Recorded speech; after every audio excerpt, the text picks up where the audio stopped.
Assalamualaikum warahmatullahi wabarakatuh. Selamat pagi, siang, sore, tergantung namanya jam berapa. Kali ini kita akan sharing terhadap tanaman yang namanya ganja. Nah, tapi kan kita nggak bahas ganjanya. Saya bukan anak kimia yang tahu, bukan anak biologi yang tahu tentang tanaman ganja secara detail. Tetapi di sini kita akan men-sharing tentang kajian kriminologi terhadap tanaman ganja. Khususnya, contohnya ini kita ambil di Butong atau Bangalan, Kabupaten Nagan Raya, di mana? Di Aceh. Di Aceh sendiri terkenal tentang tanaman ganja ini. Gak ada orang di Aceh nggak tahu. Bahkan dari kota sampai desa tahu semua tentang ganja. Ya, berdasarkan Undang-Undang Nomor 35 Tahun 2009 tentang narkotika, pasal 111, penanaman ganja merupakan sebuah kejahatan. Nah, di Kecamatan Butong Aceh, Bangalan, telah banyak kali ditemukan ladang-ladang ganja. Ladangnya bukan 1-2 hektar, tapi berhektar-hektar. Bukan. Nah, kenapa ini bisa banyak orang yang menanam ganja di sana, di Aceh? Ya, kasus penyalahgunaan narkotika dan obat terlarang di Aceh kini kian mencemaskan. Tidak bisa disebut secara pasti jumlah warga Aceh yang menggunakan. Tetapi dari penelitian dari Universitas Indonesia yang di BNN diperoleh informasi bahwa Aceh berada pada ranking 12 penyalur narkotika terbanyak di Indonesia. Narkoba, ganja, sabu-sabu, penggunanya siapa? Dari kota sampai ke desa. Bahkan pelajar, pengangguran, bahkan santri itu pun juga ada yang sudah terpapar. Usia berapa? Usia 15 sampai 64 tahun. Kasus narkotika cenderung meningkat dalam beberapa tahun terakhir di Aceh. Dan jenis narkotika yang paling sering terdeteksi oleh pihak kepolisian adalah jenis ganja.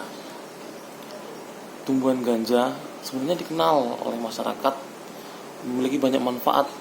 Contohnya pembuatan plastik karena seratnya itu sangat kuat. Kemudian biji ganja juga digunakan sebagai sumber minyak industri dan minyak esensial. Namun, ganja juga dikenal sebagai sumber narkotika dan kegunaan ini lebih bernilai ekonomi. Jadi biji ganja ini daripada dibuat minyak esensial lebih mahal, digunakan sebagai untuk bahan narkotika. Penemuan ladang ganja di Aceh, khususnya di Kabupaten Nagan Raya, tergolong sangat menyibukkan karena jumlah yang ditemukan saat fantastis berdasarkan keterangan polisi Nagan Raya itu seluas 1 hektar dan menyita 25 batang ganja. Itu kayak kalau kita lihat tuh kayak kebun singkong, kan mirip dengan daunnya, sama 1 hektar. Kemudian ada juga yang 9 hektar. Berapa batang ganja? 600. Kemudian 50.000 batang ganja berukuran kecil. Ya, kedua penemuan ini di Desa Babak Suwak, Kecamatan Butong atau Bangalan. Dalam Islam sendiri, sebenarnya tanaman ganja ini termasuk tanaman biasa, tidak dipermasalahkan. Namun karena penyalahgunaan yang merajalela, ganja kemudian diharamkan oleh para ulama. Berdasarkan fatwa dari Majelis Ulama Indonesia Provinsi Daerah Istimewa Aceh pada tahun 1993 yang memperhatikan bahwa di beberapa tempat dalam Provinsi Aceh ditemukan ladang ganja yang diusahakan oleh beberapa orang dan hal ini membawa kesan bagi masyarakat pada umumnya. Lalu akhirnya MUI menyimpulkan untuk seperti ganja, morfin, heroin, candu dan seterusnya dengan cara meminum, memakan, menghisap, menginjeksi dan lain-lain adalah haram. Ya. Kemudian yang kali ini kita ulik adalah tentang kriminologinya. Ya. Kriminologi sendiri apa sih itu? Dalam pengertian umum merupakan ilmu pengetahuan yang mempelajari tentang kejahatan. Nama kriminologi ini pertama kali disampaikan oleh seorang antropolog Prancis yaitu P. Topinard. Ia mengatakan bahwa secara harfiah kriminologi berasal dari kata crime yang berarti kejahatan dan penjahat, sedangkan logos berarti ilmu pengetahuan. Kalau menurut pakar sendiri bagaimana? Bonger memberikan definisi kriminologi sebagai suatu pengetahuan yang bertujuan menyelidiki gejala kejahatan seluas-luasnya. Dari definisi ini, kemudian Bonger membagi kriminologi dalam 2 bagian. yaitu kriminologi murni, kriminologi terapan. Nah, kriminologi murni diantaranya mencakup antropologi kriminal, sosiologi kriminal, patologi kriminal, psikopatologi, dan neurologi kriminal, dan penologi. Sedangkan kriminologi terapan dibagi menjadi higien kriminal, dan politik kriminal, dan kriminalistik. Ya, Paul Morgan mulai tidak sependapat dengan apa yang dikatakan oleh terhadap pengetahuan kriminologi. Kalau Digno memahami bahwa definisi yang diberikan seakan-akan tidak memberikan gambaran bahwa perilaku kejahatan mempunyai andil kejahatan. Nah, kalau sebenarnya mengatakan kriminologi mencakup proses-proses perbuatan hukum, pelanggaran hukum, dan reaksi atas pelanggaran hukum yang kemudian dibagi lagi menjadi 3 bagian, yaitu sosiologi hukum, ilmu tentang pengembangan dan etimologi hukum, dan penologi yang menaruh perhatian atas perbaikan narapidana. Undang-undang sendiri menegaskan kembali bahwa terjadinya kejahatan bukan semata-mata karena perbuatan yang ditentang oleh masyarakat, akan tapi karena adanya dorongan dari si pelaku yang melakukan perbuatan kejahatan. Kalau dulu kata Bang Nabi itu ada kesempatan, di situ ada kejahatan. Nah, ruang lingkup dalam kriminologi mencakup 3 hal. Pertama, sasarannya adalah perbuatan yang disebut kejahatan. Kedua, tentang pelaku kejahatan atau penjahat. Dan ketiga adalah bagaimana reaksi masyarakat menunjukkan baik terhadap perbuatan maupun terhadap pelakunya. Kemudian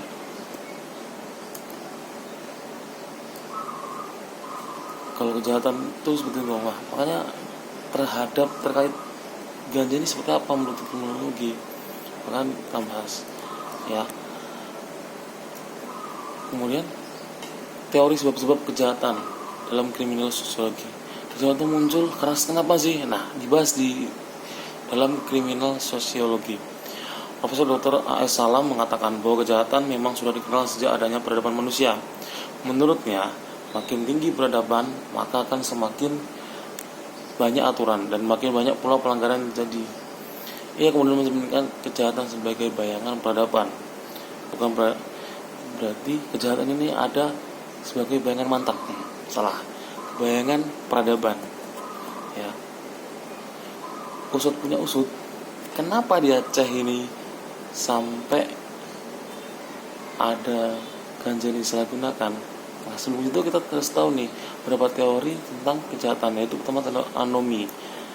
Yaitu teori anomi ini merupakan teori struktural tentang penyimpangan yang paling penting selama lebih dari 50 tahun. Teori anomi ini menempatkan ketidakseimbangan nilai dan norma dalam masyarakat sebagai penyebab penyimpangan, di mana tujuan-tujuan budaya lebih ditekankan daripada cara-cara yang tersedia untuk mencapai tujuan budaya. Dan teori subbudaya, dan teori kontrol sosial, di mana kejahatan dengan variabel sosiologis, kemudian teori eksologis. Teori ini mencoba dan mencari sebab-sebab kejahatan dari aspek-aspek tertentu, baik dari lingkungan manusia maupun sosial, seperti keberadaan penduduk, mobilitas penduduk, hubungan desa dan kota, khususnya urbanisasi, dan hubungan antara kejahatan dengan perumahan kumuh. Dan teori kebudayaan, teori faktor ekonomi, kondisi dan perubahan ekonomi memang telah terjadi hal yang sering bisa dijadikan dasar. Pokoknya paling banyak nih rata-rata teori ekonomi dan teori asosiasi diferensial. Nah, kalau faktor penyebab penanaman ganja di Butung Aceh itu kan kejahatan itu pasti ya sebabnya kan. Nah, ada sekitar 10% yang berfungsi sebagai penanaman ganja di Kecamatan Butung Aceh, Bangalan. Kenapa itu? Yang pertama adalah faktor ekonomi. Ternyata yang mendukung faktor ekonomi, harga dari ganja ini sendiri mahal kan, makanya banyak orang yang tergiur untuk cepat kaya. Cuan is cuan, duit. Nah, dia tidak berpikirkan efek buruk dari ganja. Dia hanya berpikirkan yang penting dia bisa makan harganya. Kemudian menurut salah satu responden itu ganja dihargai 100.000 setiap 1 kilogramnya. Jumlahnya tergantung dari tempat pengambilannya. Namun jika sudah keluar dari Butong itu Jakarta harganya bisa mencapai 2,5 juta cuy per kilogram. Bayangin aja, dalam 1 hektar ladang ganja dapat dihasilkan 1.500 kilogram atau 1,5 ton ganja kering. ini udah kering ya, jika dikalikan 1.000 maka dihasilkan 150 juta. Uang sebanyak 150 bulan dapat digunakan dalam 6 bulan. Makanya masyarakat yang tergiur. Modal yang dikeluarkan untuk membuka lahan dan menanam ini tidak tergolong hemat, padahal itu 4,5 juta untuk waktu 6 bulan sampai panen. Kemudian kenapa ganja? Cara kerja yang mudah. Banyak masyarakat yang memilih menanam ganja karena cara kerja yang mudah. Penanaman ganja hanya perlu melakukan beberapa tahap. Tahap pertama pemilihan. Kemudian setelah memakan waktu 1,5 jam untuk jalan kaki, misalnya dari jauh, rata-rata kan sembunyi, nggak mungkin terantangan depan rumah. Ada juga sih, ini nggak segitunya juga. Kemudian setelah 15 hari penanaman mereka tebang dulu lah hutannya, di Aceh kan masih banyak hutan. Kemudian tahap kedua membuka lahan. Nah ini pohon-pohon yang ada di lokasi yang ingin tanam. Ada juga sih yang nggak di pohonnya untuk penyamarkan. Jadi kalau dari atas kelihatan. Ya, kemudian tahap ketiga tahap menanam. Pada tahap ini biasanya menanam dilakukan dengan 2 cara. Menanam biasanya dengan langsung menabur biji-biji ganja, dan cara yang kedua adalah menanamnya, kemudian menyemai, kemudian baru ditanam di ladang. Dan tahap keempat perawatan. Penanaman biasanya mengunjungi ladang sebulan 2 kali untuk melihat perkembangan ganja yang tanam. Setelah tanaman sudah agak tinggi dan berumur 3 bulan, maka penanam membersihkan rumput-rumput yang ada di sekitar tanaman. Hal itu dilakukan agar kualitas tanaman ganja subur dan tidak terganggu dengan rumput. Kemudian tahap kelima, itu panen. Ini bukan tahap terakhir. Setelah tanaman ganja mencapai usia 6 bulan dan mencapai ketinggian 2,3 meter, maka ganja sudah siap dipanen. Ganja dipanen dengan 2 cara, yaitu dipotong dan dicabut. Setelah semua tanaman ganja dipanen, selanjutnya dijemur sampai kering dan kemudian baru siap dipasarkan. Kemudian daerah Bidong Aceh, ya jadi kita tahu kalau di Sumatera itu jalannya masih seperti itu, masih sudah dijangkau. Tahun sekarang ya sudah mendingan lah, bagi di gunung. Kalau contohnya di daerah Bidong Aceh Bangalan ini jauh dari pusat pemerintahan, dari Kabupaten Nagan Rayanya sendiri itu merupakan tantangan sendiri, dan menghasilkan pemerintah Kabupaten Nagan Raya kurang. Di sisi lain, masyarakat menanggapan bahwa pemerintah tidak menghiraukan masyarakat yang ada, merasa ya kayak kalau pacar tapi dikacengin, tidak dihiraukan. Makanya masyarakat di sana akhirnya mending menanam ganja. Dan faktor alam, daerah pegunungan dengan hujan yang teratur dan kondisi tanah yang subur memberikan keuntungan sendiri terhadap masyarakat kecamatan Bidong Aceh untuk menanam ganja. Kemudian adanya pesanan, pasti cuan, duit. Pokoknya gitu aja tuh. Kondisi alam yang sangat subur, cara kerja yang mudah, tambah adanya pesanan. Sebagai oknum memesan ganja dengan jumlah besar dengan mengambil keseluruhan hasil panen. Hal itu membuat menanam ganja merasa aman tanpa harus mencari penambung lagi. Jadi pembelinya yang datang, bukan penjualnya yang nyari. Kemudian implementasi kontrol sosial dan penanganan tindak pidana penanaman ganja di Kecamatan Bidong Aceh Bangalan. Kebersamaan mereka dalam kehidupan sehari sangat identik dengan tolong-menolong, saling memenuhi untuk setiap kebutuhan yang tidak memadai di kalangan anggota masyarakat. Hal ini disebabkan karena faktor lingkungan dan ajaran agama yang merupakan mereka sangat terkait satu sama lain. Meskipun wilayah masih berupa hutan dan wilayah perkebunan yang rimbun, mereka tetap menjalin keluargaan secara erat. Melihat tatanan kehidupan masyarakat sebagian rupa, maka penulis kita mencoba untuk melihat tanaman ganja ini segi-segi lembaga formal.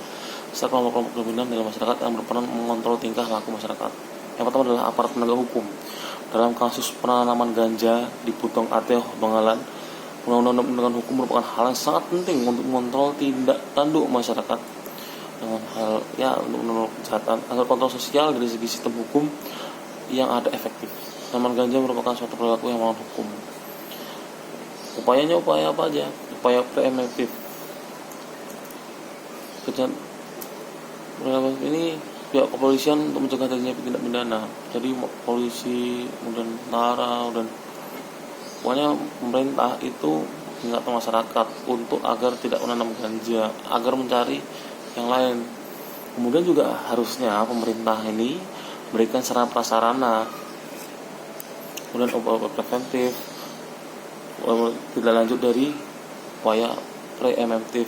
Kepolisian Nagan Raya ini berusaha untuk mencegah dan mengurangi terjadinya kejahatan penanaman ganja. Apa yang dilakukan untuk membuat kesempatan dan pelaku penanaman ganja makin sempit. Kemudian upaya represif, yaitu upaya penegakan hukum.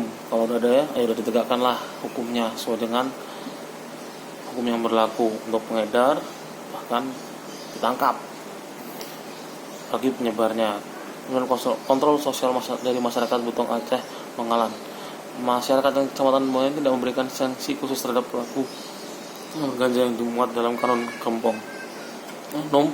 Namun karena penanaman ganja tidak disukai oleh masyarakat, maka akan diberikan sanksi, baik itu sanksi tindakan maupun sanksi moral terhadap pelaku penanaman ganja. Dari ada Kucih Gampong Kuta Tangoh dan Kucih Gampo Babak Suak dalam mengatakan bahwa tidak ada sanksi khusus ya di kanon Gampong, tetapi penanaman ganja akan diberikan sanksi tindakan berupa pembersihan masjid dan menasah kepada pelaku penanaman ganja. Kemudian dari lembaga adat juga tidak ada mengatur sanksi khusus tentang larangan ganja. Penanaman ganja di Butong sejak lama. Hal itu kemudian berefek dalam kehidupan sosial masyarakat.